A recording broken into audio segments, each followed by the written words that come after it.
Bonjour, piste verte aujourd'hui à Trouville-sur-Mer, station balnéaire bien connue du Calvados.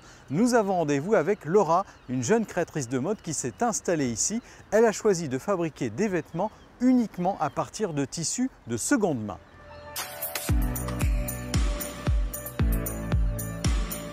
Bonjour Laura. Bonjour. Bonjour Nicolas. Bonjour. Vous êtes donc installé à Trouville. C'est ça. Et ça, c'est un choix assez récent. Oui, c'est ça. Après le confinement, on est venu en week-end à Trouville, on ne connaissait pas du tout.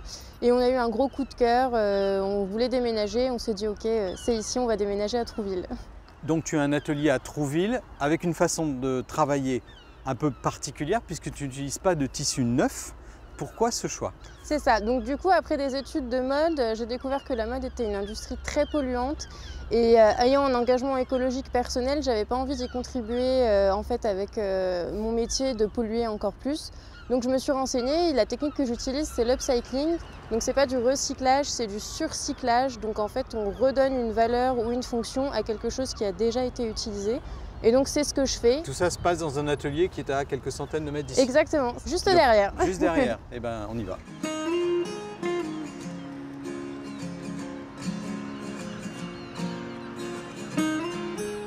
Laura, nous voici dans ton atelier, donc c'est une pièce dédiée.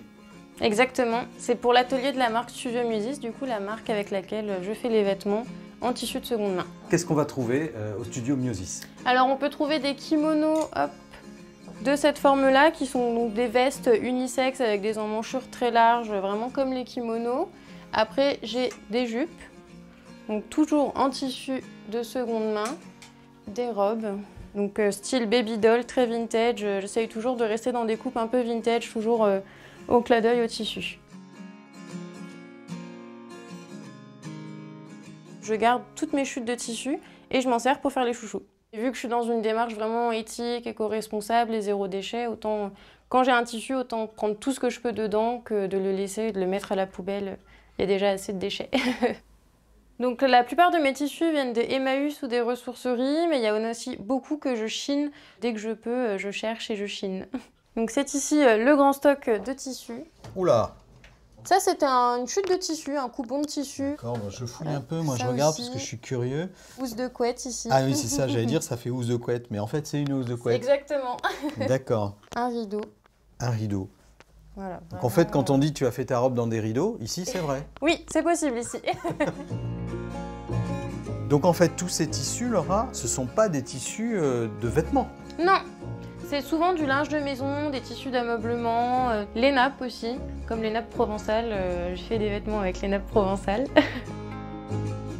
Ah là, c'est un motif et une couleur qui sautent aux yeux. Oui, ça c'était une housse de couette, donc avec un motif vraiment carreau de faïence.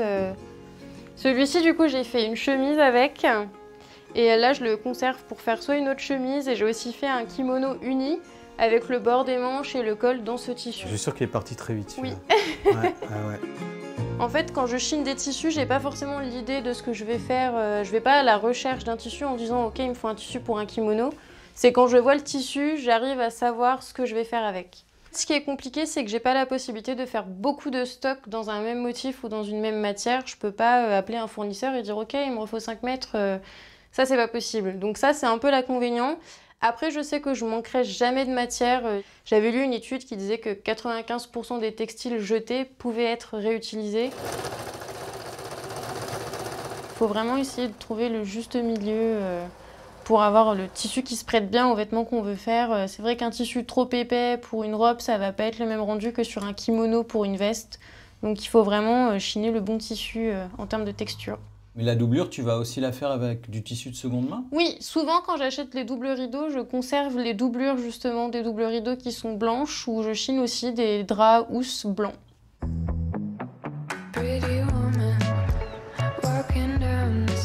Alors je suis revendue dans plusieurs boutiques et concept stores, un peu partout en France, mais aussi à l'étranger. Je préfère les petites boutiques qui ne sont pas des grandes chaînes de distribution où on trouve tout pareil, et vraiment des petites boutiques uniques. Et j'ai un point de vente aussi sur l'e-shop, sur le site de studiomusis.com. On peut choisir son tissu, j'ai mis en ligne une Tissutech sur le site où on a tous les motifs imprégnés dans des dessins pour avoir une idée de ce que ça va donner. Quels sont les prix de tes créations? Les kimonos sont entre 80 et 85 €, les jupes et les blouses sont à 75 €. Pour les chemisettes à manches courtes, on est plutôt à 90 € et les manches longues comme celle-ci, on est à 120 €. Bon, ce sont des pièces d'un certain prix. Ça, c'est un choix, c'est un positionnement? Oui, c'est le savoir-faire français, tout est made in France, donc forcément ça coûte plus cher que quand c'est fait à l'étranger. C'est fait avec passion, patience et minutie, donc c'est vraiment pour pouvoir la garder le plus longtemps possible.